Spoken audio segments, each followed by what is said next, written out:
What if the next big breakthrough in your life didn't come from grinding harder, pushing longer, or staying constantly busy? What if the secret to moving forward was to step back? In a world that celebrates hustle, we forget the power of stillness. Let's talk about the idea that could change the way you live, lead, and love. Detach. To recharge, we often confuse detachment with weakness. To step away, to unplug, or to take a break is frequently misunderstood as giving up. The world has taught us to keep going, keep pushing, and keep proving, and so we associate presence with performance, as if value only exists when we are visible, accessible, or productive. But detachment is not about quitting. It's about staying alive on the inside. It's not about running away from responsibilities, but about returning to them with strength we can only find when we pause. There is a difference between surrender and strategy. Escape is when we run from discomfort to avoid it. Detachment is when we recognize discomfort and intentionally create space to process it. We detach not to deny, but to breathe, to regulate, to understand. Just as a wound needs air to heal, the mind needs silence to repair. When we detach, we're not closing our eyes to the world. We're choosing to look inward for a moment, so we can see the world more clearly. In our overconnected lives, we mistake constant availability for commitment.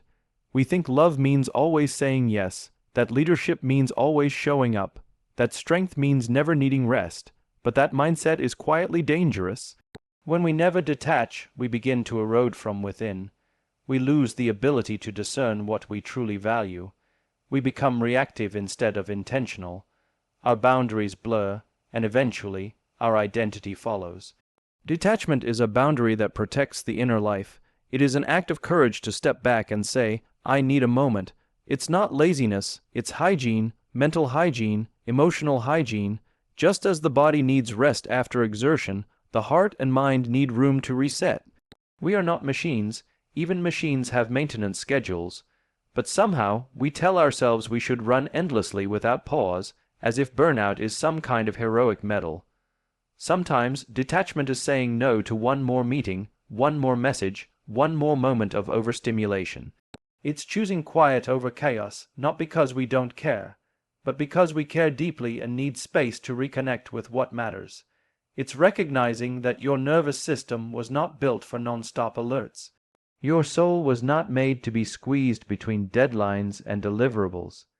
It needs wide open spaces, even if only in the mind. Detachment looks like stillness, but it is often the most active form of self-awareness. It's when we finally hear what the noise has been drowning out. We begin to notice what we've been avoiding. We start to feel what we've been suppressing. It's where truth lives, not in the rush, but in the retreat. People often fear detachment because silence makes them confront what distraction helps them ignore. But the courage to detach is the courage to grow. In the act of detaching, we discover parts of ourselves that have been waiting for attention. The dreams we buried under busyness, the questions we never asked because we were too occupied answering everyone else's. Detachment becomes a mirror, not the kind that shows how you appear, but the kind that shows who you are becoming. And that is one of the most sacred discoveries we can make, that we are more than our roles, more than our productivity, more than what people expect of us. There are moments when the most productive thing you can do is to do nothing. Not out of apathy, but out of alignment. When you detach, you're not falling behind. You're getting realigned, because no amount of progress matters if it costs you your peace. No amount of success is worth it if it disconnects you from your center. You can only serve, lead, and love from a full place, and detachment is how we refill what life drains. This kind of pause isn't for the privileged, it's for the human. Every person, regardless of their pace, needs a rhythm of rest. You are not made to carry it all. You were made to carry what's yours, with grace, with energy, and with presence, and that requires stepping back, choosing solitude, reclaiming space, not to isolate yourself from life, but to find your footing within it. Detachment doesn't disconnect you from your purpose, it reconnects you to it, because when you stop, even for a little while, you remember the why behind everything you're doing, you remember what matters and what doesn't. You start to feel the difference between obligation and calling, between pressure and passion. And in that space, in that stillness, something powerful begins to rebuild. Not outside of you, but within you. We live in a world addicted to motion. Movement has become the metric for meaning. If we're not going somewhere, doing something, or chasing the next milestone, we fear we're falling behind. We scroll endlessly, jump from one task to the next, fill every moment with noise as if silence itself were a threat. But in the midst of that chaos, we forget a simple truth: clarity doesn't come from more motion. It comes from stillness. Stillness is where the dust finally settles. It's where we see things as they are, not as they appear in the blur.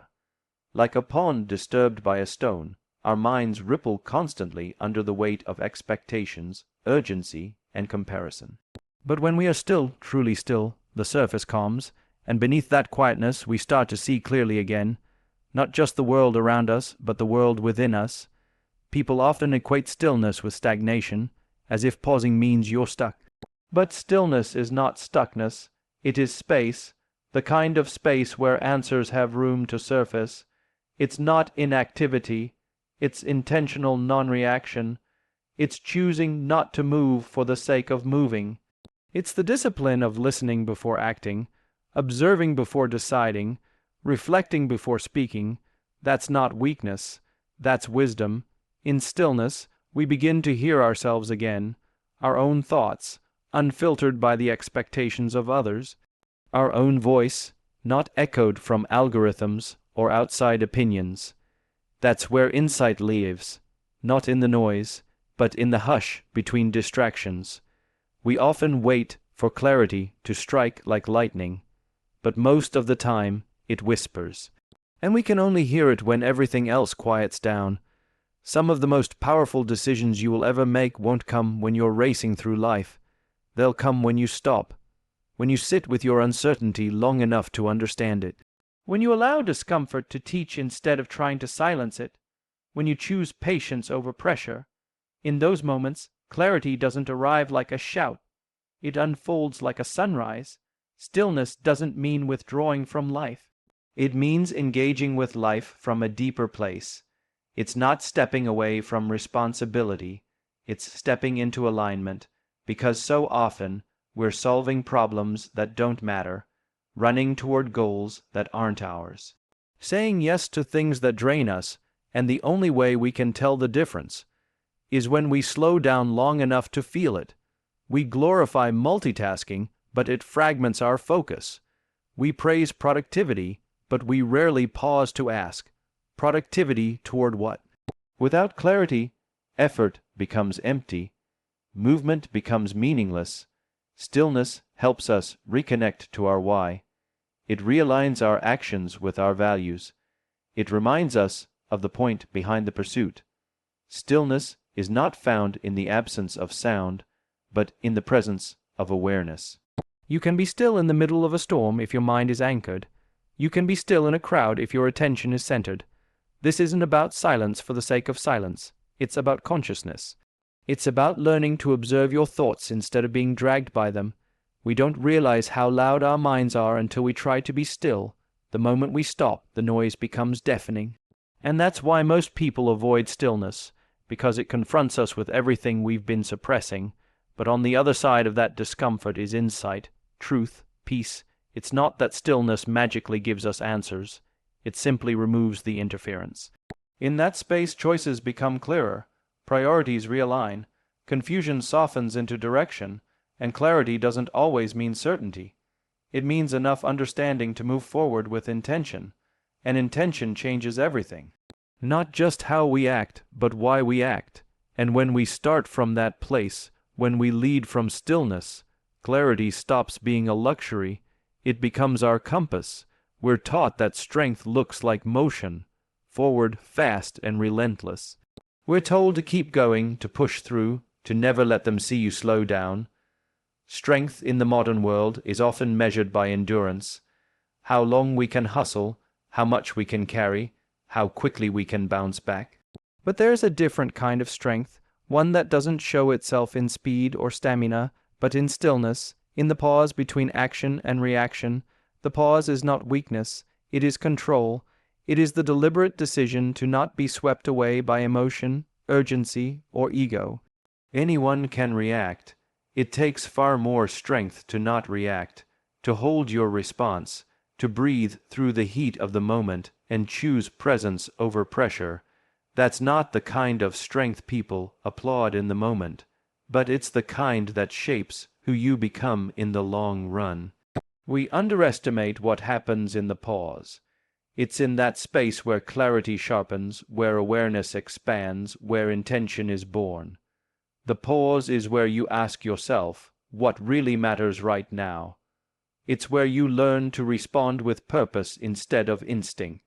It's where you decide who you want to be, not just what you want to do. In a world that's constantly demanding your immediate attention, the pause is a radical act of self-leadership. Think of the great leaders, mentors, or role models in your life. Chances are, they weren't the ones who shouted the loudest or acted the fastest. They were the ones who paused, who listened, who gave things space. Their strength wasn't in how quickly they spoke. It was in how carefully they chose their words. Their impact didn't come from reaction. It came from restraint. The pause is where emotional maturity is built. It's the difference between replying in anger and responding with empathy, between lashing out and leaning in. Strength isn't about being unaffected. It's about being grounded. It's about standing in the middle of conflict or confusion and staying steady, not because you're detached, but because you're anchored. That kind of strength doesn't announce itself, but it radiates through every decision you make. Sometimes the hardest thing to do is to wait, to not send the message, to not say what's on the tip of your tongue, to not make the decision in a hurry. But that restraint, that ability to hold back and check in with yourself before you move forward, that is a strength born from inner discipline, not external validation. And it's built over time, not in noise, but in quiet moments of self-awareness. The pause is a choice. It says, I'm not going to let this moment control me. I'm going to meet it on my terms. It's taking ownership of your energy, your focus, your emotions. In relationships, it creates safety. In leadership, it creates trust. In life, it creates room for reflection, for recalibration, for growth. That's a kind of power that doesn't shout, but it shapes everything it touches. When we move too quickly, we miss the details that matter, the nuance in someone's words, the shift in our own energy, the quiet signal telling us something's off. The pause gives us the space to notice, to ask better questions, to course correct before we drift too far. It's the moment where awareness meets intention, and that moment can change the entire trajectory of what comes next. There's a story inside each of us that wants to be heard, not just by the world, but by ourselves. The pause is where we tune into it, not to perform, but to understand, because how we pause speaks louder than how we perform. It reveals our discipline, our empathy, our character. It's not just about what we don't do in that moment. It's about what we're choosing to become in the process. Strength that comes from pushing is temporary. It's fueled by adrenaline and urgency, but strength that comes from the pause, that's sustainable. It's rooted in reflection, in intentionality, in self-respect. And the more we practice it, the more natural it becomes to lead not just with force, but with depth. Not just with presence, but with purpose. We grow up learning how to give, how to serve, to show up, to be there for others.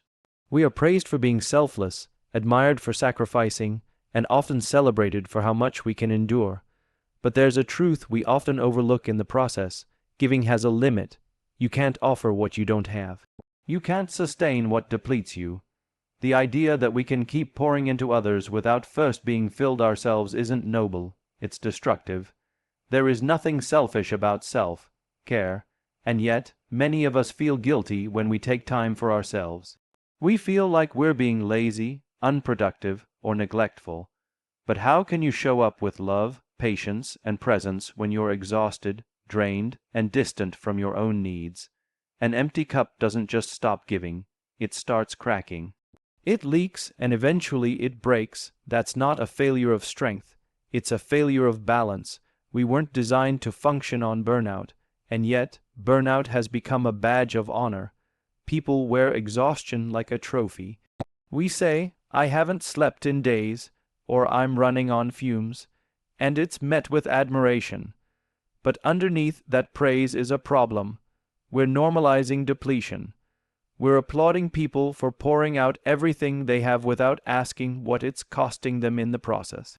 You cannot nurture others while neglecting yourself. The quality of your giving is directly tied to the condition of your inner life. If you're running on empty, your presence becomes a performance. You might be physically there, but emotionally absent. You might say the right words, but your heart isn't in it. People don't just need your actions, they need your authenticity, and authenticity can't thrive in someone who's completely worn down. Rest is not a luxury. Replenishment is not optional. Every human being has limits, and honoring those limits is not weakness, it's wisdom. Taking time to recharge, to reflect, to care for your own well-being is what makes you capable of deeper impact. You don't light other people's candles by burning yourself out. You light them by being steady, fueled, and lit from within. There's a version of you that exists only when you're rested. Only when your mind is clear, your spirit is grounded, your energy is restored. That version is more present, more creative, more compassionate, and when you operate from that place, not obligation, but overflow, you don't just give more, you give better. You don't resent your responsibilities because you're not running on fumes. You have something real to offer. We often think that being strong means being always available, always capable, always on. But true strength is knowing when to step away, when to say, "I need time," when to admit, "I'm not okay." That honesty doesn't make you less dependable. It makes you human, and in a world that's constantly demanding more, being human is a powerful and necessary rebellion. Think of your energy like a reservoir. Every yes you give, every task you complete, every emotional weight you carry, draws from that reservoir. If you never refill it, eventually it runs dry. And when that happens, even the smallest request feels like too much. That's not because you don't care, it's because you're spent. When your cup is full, kindness is effortless. When it's empty, everything feels like a burden. People don't benefit from your exhaustion. They benefit from your wholeness, and you owe it to yourself and to them to protect that. You don't need to wait until you're falling apart to justify caring for yourself. Preventative self-care is just as important as restorative care. It's not about being indulgent, it's about being responsible. Your ability to contribute depends on your ability to sustain yourself. We have to stop thinking of ourselves as limitless. Even the most passionate heart, the most driven mind, the most generous spirit has a threshold. And reaching that threshold is not a flaw, it's a signal that it's time to pause, to refuel, to check in with yourself before checking on anyone else. The world doesn't just move at races, it pulls us into a current where speed is worshipped and stillness feels unnatural. Deadlines chase us, notifications interrupt us, expectations weigh on us. Every hour is filled, and if it's not, we feel guilty. Like we're falling behind in a race we didn't choose but somehow agreed to run. But in this rush to keep up, we rarely ask ourselves where we're going. Or why. Fast is loud. Fast is reactive. When everything is urgent, nothing feels meaningful. We make choices from pressure, not purpose. We say yes too quickly. We pursue goals that look good on paper, but don't feel right in the heart. We forget to question, to reflect, to breathe, and that's where clarity quietly slips away, not because we're incapable of finding it, but because we never slow down long enough to let it surface. Slowing down is not about doing less, it's about seeing more. It's about creating enough space in our minds to recognize what's real and what's noise. Clarity doesn't shout, it whispers, and the faster we move, the more likely we are to miss it. Like driving through fog, speed only makes things blurrier.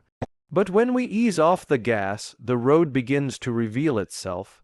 Think about your best decisions, the ones you're proud of. Chances are they didn't come in the middle of chaos. They came in moments of calm. Maybe it was a walk, a quiet morning, a pause in your routine. That's not coincidence. That's clarity finding its way through your stillness. Because when we slow down, we move from reacting to responding, from surviving to thinking, from drifting to deciding. The pace of the world doesn't have to become the pace of your mind. Just because everything is urgent around you doesn't mean everything has to be urgent within you. Slowing down gives you the chance to ask questions that busyness hides. Am I doing what matters? Am I being true to myself? Do I even want what I'm chasing? You can't answer those questions in a rush. They require stillness. They require time. Slowness is often mistaken for laziness, but it's actually a form of discipline. It takes strength to say, I need space before I respond. It takes intention to break away from the addiction to constant motion. When we slow down, we stop moving just to move, and we start moving with meaning. That shift may seem small, but it transforms the direction of everything we do. In slowness, we notice what we've been ignoring. We feel the weight of our own choices. We sense what aligns and what doesn't. The noise begins to fade, and what's left is our inner voice, quiet but honest. Without that voice, we drift. With it, we navigate, and the only way to hear it is to slow down long enough to listen. There's a certain clarity that only emerges in quiet moments. It's not forced, it's not scheduled, it's something that rises naturally when the distractions die down. That kind of clarity doesn't just tell you what to do, it reminds you of who you are. It doesn't just organize your to-do list, it reorganizes your priorities from the inside out. Life will always try to speed you up. There will always be something else to chase, someone else to catch up to, some pressure to meet, but clarity has its own timing, and it doesn't arrive when you're rushing from one task to the next. It arrives when you finally pause. When you exhale, when you say, let me think before I act, let me feel before I decide. Slowing down is how we return to ourselves, not to disconnect from the world, but to reconnect with what we bring into it. Because when we find clarity, we stop mimicking other people's paths. We begin to walk our own, with intention, with peace, and with the quiet confidence that we're no longer running just to run. We live in a world that rewards noise, speed, and constant giving. But what if true power isn't found in how fast we go or how much we do, but in our ability to pause, to be still, and to step back? What if detachment isn't weakness, but wisdom? What if stillness isn't stagnation, but strategy? You can't pour from an empty cup. You can't lead others if you're lost within yourself. Clarity doesn't come when we're rushing. It comes when we create space. In that space, we listen deeper, we see sharper. We choose better. Slowing down isn't about quitting, it's about reconnecting. It's about shifting from doing to being, from chasing to aligning. It's in the pause where our strength rebuilds. It's in the quiet where we remember what truly matters. And it's in the moments we step back, not to escape, but to recharge, that we gain the clarity to move forward with purpose. So pause, detach, breathe, not because you're weak, but because you're wise enough to know that real strength, real clarity, and real peace are never found in the noise. They're found in the space we create when we slow down.